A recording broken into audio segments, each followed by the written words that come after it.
Olá a todos e a todas, sejam bem-vindos a mais um FIS Talks Educação.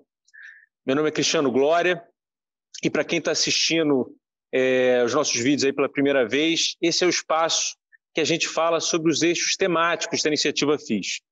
E aqui a gente fala especificamente sobre educação. Então, se você quer, primeiro de tudo, saber um pouquinho mais sobre a iniciativa FIS, o trabalho que a gente está fazendo, acesse o nosso site www.fis.org.br, segue a gente no Instagram, no @iniciativafis, e para ter acesso a todos os outros conteúdos nossos, não só sobre o eixo de educação, mas todos os eixos temáticos da iniciativa, é só acessar o nosso canal no YouTube. Para o programa de hoje, a gente escolheu um tema bem especial, um tema que a gente considera super relevante dentro do contexto da saúde, mais especificamente dentro do dia a dia profissional das equipes multidisciplinares da saúde. E a gente já falou um pouquinho sobre ele em outras conversas, de uma forma mais superficial, e a gente resolveu hoje aprofundar mais esse tema, que é o tema da importância que as habilidades emocionais têm no dia a dia do profissional de saúde. E para isso a gente trouxe um especialista, um cara fera nessa área, que é o Raul Spitz, psicólogo, educador, grande amigo. Raul, primeiro de tudo, queria te agradecer aí pelo tempo, por ter dedicado esse tempinho aqui para bater esse papo com a gente. E a gente sempre abre esse bate-papo nosso com um convidado falando um pouquinho sobre ele, sobre quem é o Raul, o que ele faz. Então, Raul, obrigado. Se apresenta aí para o pessoal. Um prazer estar aqui, Cristiano. Legal poder trocar essa ideia com você, com vocês que estão vendo a gente, sobre esse tema tão relevante, tão importante, e que a gente tenta destrinchar, desdobrar de várias formas possíveis, e ver que ainda é difícil desdobrar, porque a educação ainda é muito focada no cognitivo, mas que, com o tempo, a necessidade da formação e das ações, das atuações dos profissionais de saúde que versam sobre os aspectos emocionais cada vez vão ficar tão mais flagrantes. Então, a gente vai precisar trabalhar isso de uma forma mais intensiva, né, mais específica. Eu sou Raul, sou psicólogo, como o Cristiano apresentou. Me formei desde o período de graduação focado na parte clínica, né, mais especificamente numa abordagem psicanalítica, pós-formação, mas depois ingressei numa parte de saúde mental, trabalhei em hospital dia, hospital psiquiátrico, para ter um pouco desse universo que para mim era o que mais me chamava a atenção. Depois disso, tive uma experiência com a parte de educação, onde pude participar do Centro de Treinamento Berkeley, sendo esse olhar, né, do fator humano, dentro da metodologia da simulação, o quão isso é importante, quanto acrescenta esse olhar, e é fundamental ter, para além dos fatores cognitivos e técnicos, também o fator que pode abordar a comunicação, o trabalho em equipe, e como a gente não está habituado a ver isso na gente quando a gente está em ação. Então foi uma experiência, ainda é muito interessante. E depois disso, eu tive toda uma atuação num projeto mais voltado para um público mais talvez especial, porque são crianças e adolescentes, onde eu participo de um projeto dentro da sala de aula. Em algumas escolas do Brasil já existe uma forma mais musculosa, que é um projeto de implementar a inteligência emocional e os aspectos cognitivos e não cognitivos das habilidades socioemocionais também no dia a dia, né, na rotina desse aluno que está na escola, para poderem perceber e poder tirar proveito desse desenvolvimento para levar para as suas vidas no presente e também no futuro. Mas a gente sabe que aqui a gente vai ter um tempo ainda, um gap importante para poder avaliar o quão está sendo interessante o trabalho hoje, para que nas próximas gerações, quando os alunos poderem começar a se formar, como é que eles estão, né, utilizando essas ferramentas no mercado de trabalho, no dia a dia, nas relações, que é o que a gente precisa também ter como dados importantes para poder saber se está fazendo um bom trabalho ou não. Creio eu que sim, e a gente está aí nessa luta também para a saúde cada vez mais poder ficar atenta, né, a essa parte desse desenvolvimento tão importante. Legal.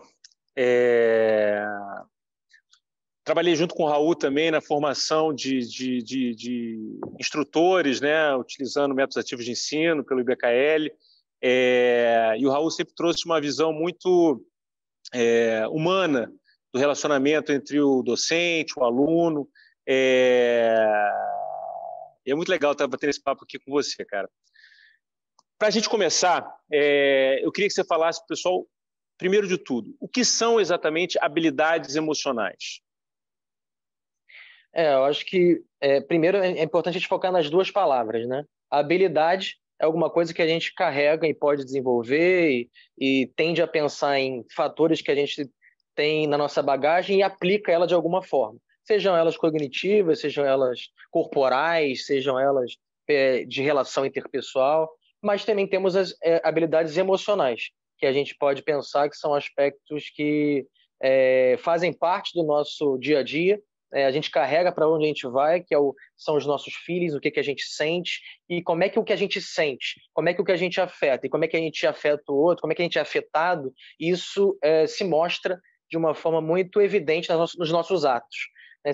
Na medida que a gente não releva, ou não entende, ou não valoriza que a gente está afetando, e a gente é afetado o tempo todo por emoções, por sentimentos, por angústia, por frustração, por felicidade que transborda, às vezes, a gente tende a realizar algum tipo de ação de uma forma que venha poder levar a algum tipo de equívoco. Essa que é a grande questão que eu acho que para a área da saúde é a mais importante, né? Então, quando a gente trabalha com criança, desde 3 anos de idade, a nossa ideia é já formar essa criança para a vida inteira dela acadêmica de escola, que existe uma parte dela que não é cognitiva, que a gente está acostumado, né? Nós adultos, a gente sempre entendeu inteligência como fator do QI, né? Teste de QI, né? Que é o coeficiente cognitivo, né? O coeficiente de inteligência, né? Que mais ou menos é importante, é fundamental você trabalhar na escola, mas que não é o único coeficiente importante que precisa ser trabalhado. Temos também os emocionais, que fazem parte do que a gente sente sobre a gente, o que a gente sente comunica a gente e como é que a gente troca uns com os outros, né, de uma forma mais fácil, mais viável, o nosso dia a dia, para que a gente possa unificar isso com as questões cognitivas e poder, quem sabe, ter um olhar mais ampliado, né, mas consiga ver de longe um espaço mais amplo para poder, na hora de fazer qualquer tipo de relacionamento, seja profissional, seja pessoal, a gente possa estar mais amparado. Eu acho que essa é a melhor forma da gente poder evitar os equívocos que o não entendimento emocional eles trazem para a gente. Legal. Você tem uma experiência aí grande trabalhando com crianças, mas focando especificamente aí no profissional de saúde, uma coisa que a gente sempre fala é que o profissional de saúde é um profissional muito particular, né? Ele tem uma atividade muito específica. Ele lida com coisas muito específicas da profissão dele, né? Tanto do ponto de vista de relacionamento, né? Uma equipe que é multidisciplinar, como relacionamento com paciente, familiar, etc. E trabalhar constantemente com notícias difíceis, com situações difíceis, né? Que demandam talvez uma habilidade emocional muito grande. A gente entendendo o que é a habilidade emocional, o que a gente quer trabalhar em relação a isso, isso é uma coisa que pode ser treinada, Raul? Você pode capacitar um profissional a ter uma melhor habilidade emocional? Assim, respondendo de imediato, sim, né, a gente pode fazer isso.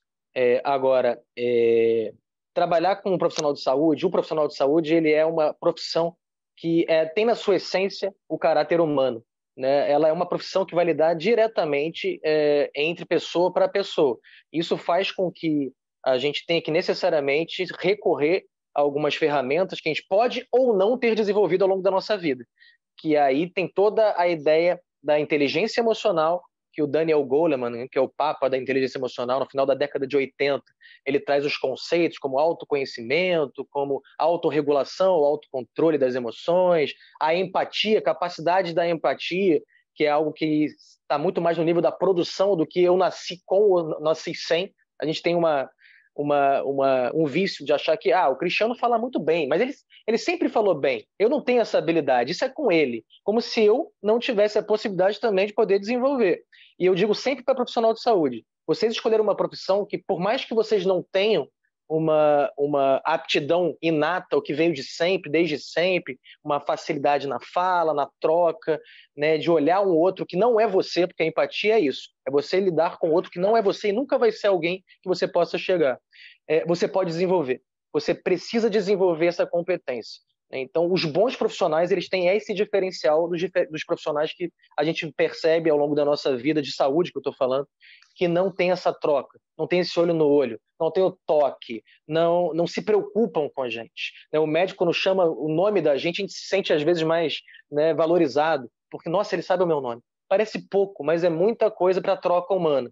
É a nossa maior marca, eu sempre falo isso em qualquer curso que a gente dá, a nossa maior marca que a gente carrega na vida é o nosso nome. Quando alguém fala o nosso nome, a gente já tende a comprar mais aquela ideia. E quando a gente está falando de profissional de saúde, a gente quer ser olhado. A gente, quando procura um médico ou está no hospital, né, nas mãos de um enfermeiro, de uma equipe multidisciplinar, a gente quer saber se o pessoal está atento a gente. Ninguém vai para o hospital tomar cafezinho, né? As pessoas estão lá para um sofrimento.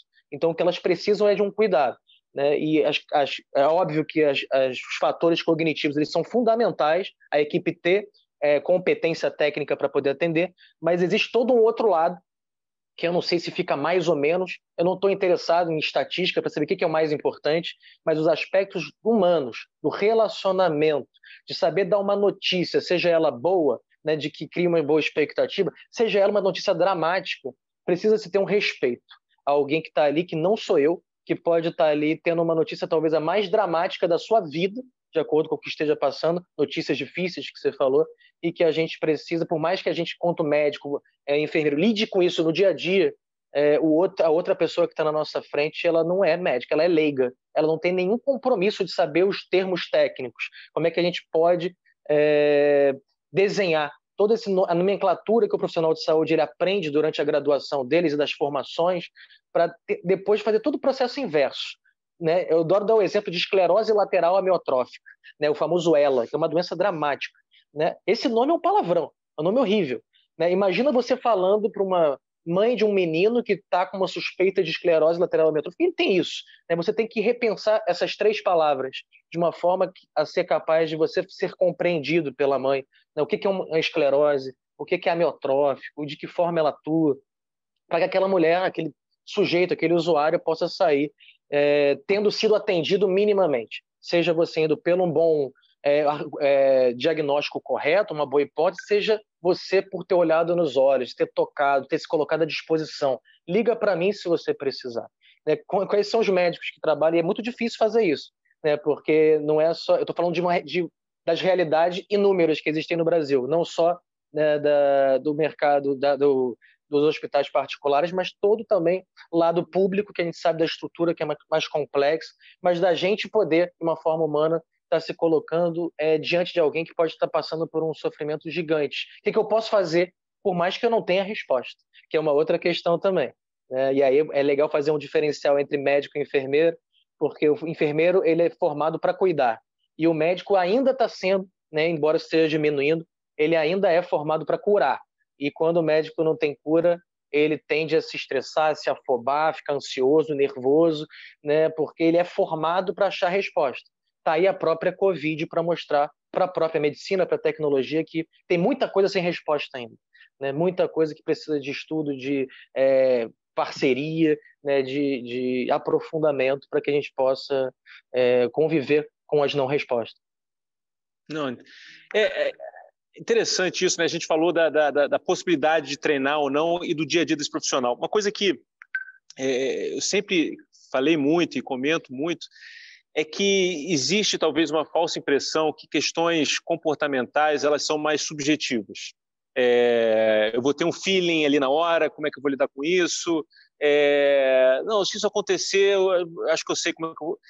Mas não necessariamente as coisas precisam ser um feeling, né? Existem protocolos, existem maneiras de você também proteger esse profissional de saúde na hora que ele vai falar um assunto difícil, um assunto complexo.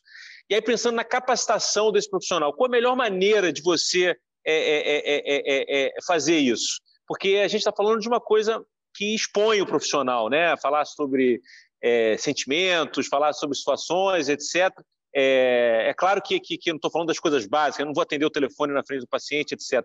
Mas questões de empatia, como é que qual é a melhor maneira de você preparar esse profissional? Qual é a melhor maneira de você capacitar o profissional de saúde no que diz respeito a melhorar as habilidades comportamentais dele? Você tocou num ponto muito importante dentro do estudante ou do médico ou do enfermeiro em formação, ou até já formados, que é até que ponto o protocolo ele engessa a minha atividade, as minhas formas de conduzir algum tipo de atendimento, até que ponto ele me dá segurança, né? Como é que eu posso usar? Se é escrito em pedra ou se eu posso fazer algumas adaptações. O protocolo está aí para dar segurança para qualquer tipo de profissional de saúde. Ele precisa de protocolo. Não dá para a gente pensar em agir pelo feeling, né? De boas intenções, o inferno está lotado. A gente pode achar que pode estar fazendo a melhor coisa possível, que eu já fiz várias vezes e deu certo, mas se eu não tiver amparado por dados ou por pesquisas que possam estar me levando até aquele tipo de conduta, o próximo paciente pode não ter o mesmo sucesso. E aí ele vai se dar mal e eu também. Então a ideia de um protocolo é poder chancelar atuações ou autorizar que essa é uma forma que tende a dar certo. Quando a gente fala aqui de relações de comportamento, a gente não está falando de um protocolo técnico, né? Então a gente está falando de um protocolo entre relações, entre duas pessoas.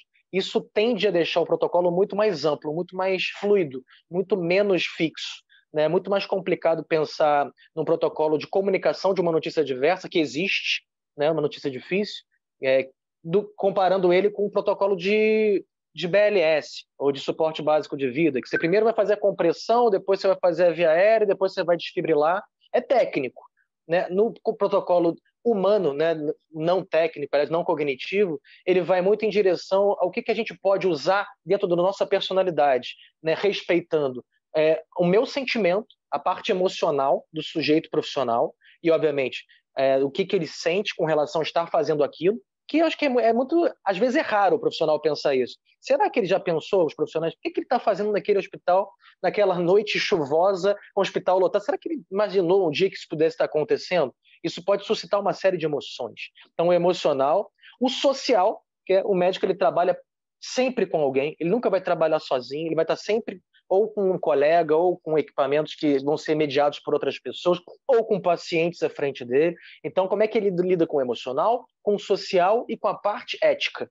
O que é a parte ética? A parte ética diz respeito à forma minha das minhas atitudes, das minhas ações dentro do respeito e o limite daquela instituição onde eu estou, né, daquela abordagem que eu vou realizar com o paciente. Então, esses três eixos, emocional, social e ético, são fundamentais para a gente poder colocar dentro de um protocolo, onde eu vou ler aquele protocolo e vou saber que o protocolo SPACS, por exemplo, se é uma ideia, ele diz numa determinada etapa que você deve, na hora de dizer o diagnóstico, falar assim: sinto muito, paciente, né? Infelizmente o senhor está com isso.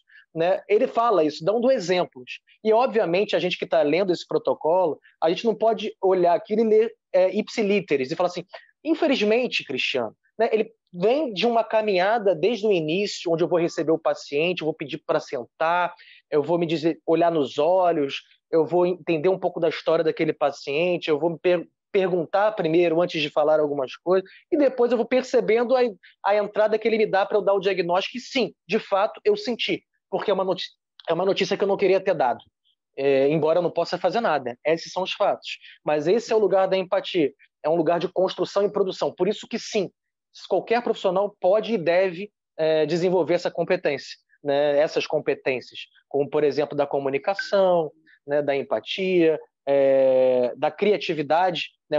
Nem todo paciente é igual ao outro. Eu tive muito sucesso com o meu paciente Cristiano, mas aí chega o João. Ele não é o Cristiano. Então, por que eu vou fazer da mesma forma que eu fiz com o João ou que eu fiz com o Cristiano? Não faz sentido. Eles são pessoas diferentes. Então, como é que eu vou criar uma outra atmosfera a partir do meu interesse, da minha percepção, do meu tato, do meu raciocínio lógico, raciocínio crítico que eu possa fazer, estabelecendo um entendimento de tudo que eu tenho que fazer, das minhas obrigações enquanto profissional de saúde, para ter que relatar algum tipo de situação para um paciente, o que eu não posso deixar de falar, o que eu posso deixar de falar para um paciente. Que às vezes a gente vai falar uma notícia difícil, Cristiano, para o paciente, ele não quer escutar.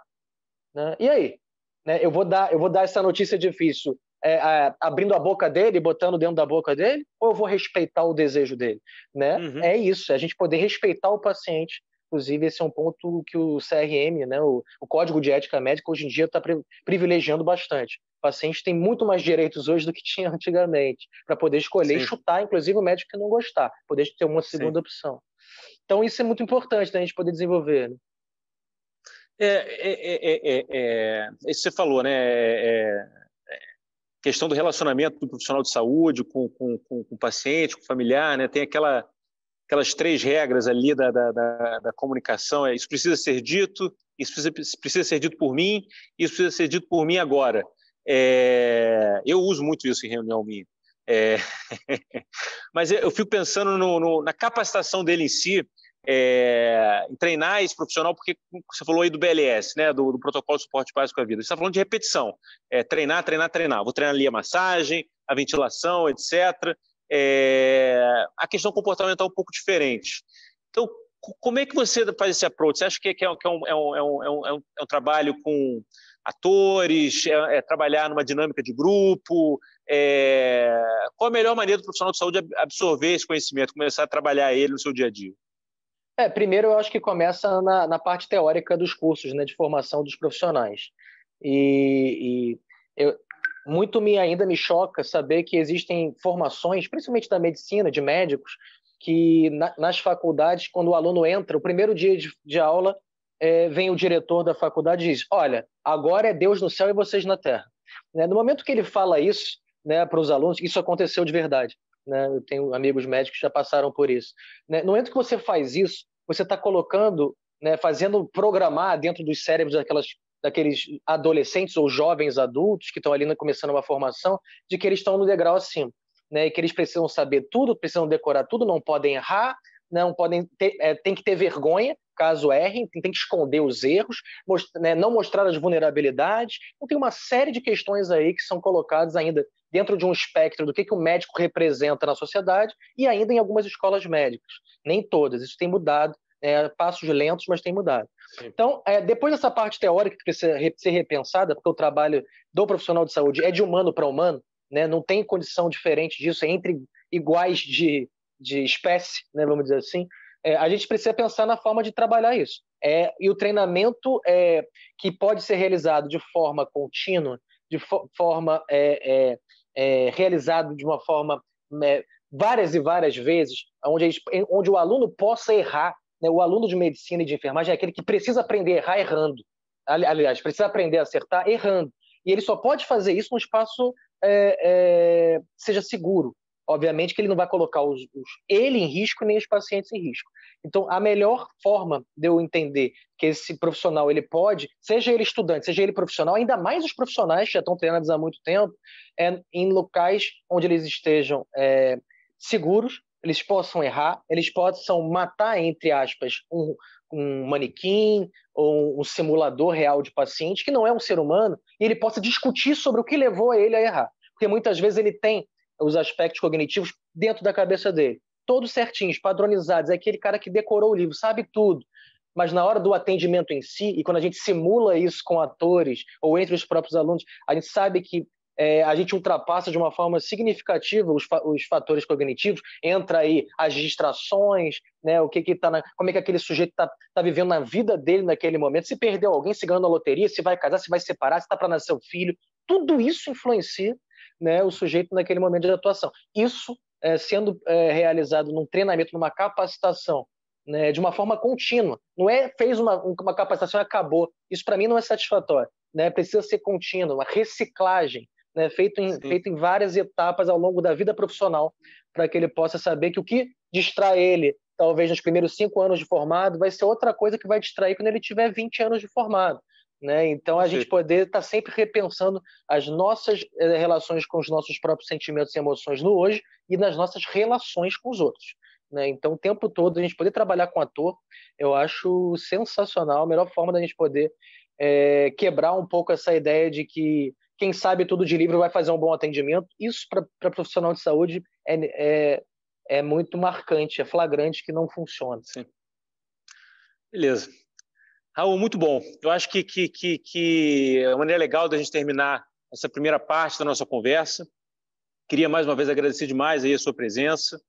E você que está assistindo a gente, de novo, se quiser saber um pouquinho mais sobre a Iniciativa FIS, acesse o nosso site www.fis.org.br, segue a gente no Instagram, no @iniciativafis, e para ter acesso a todos os conteúdos da Iniciativa FIS, é só entrar na nossa página do YouTube, marca o sininho para ficar atualizado sempre que a gente lançar uma coisa nova. Pessoal, obrigado e até daqui a pouco.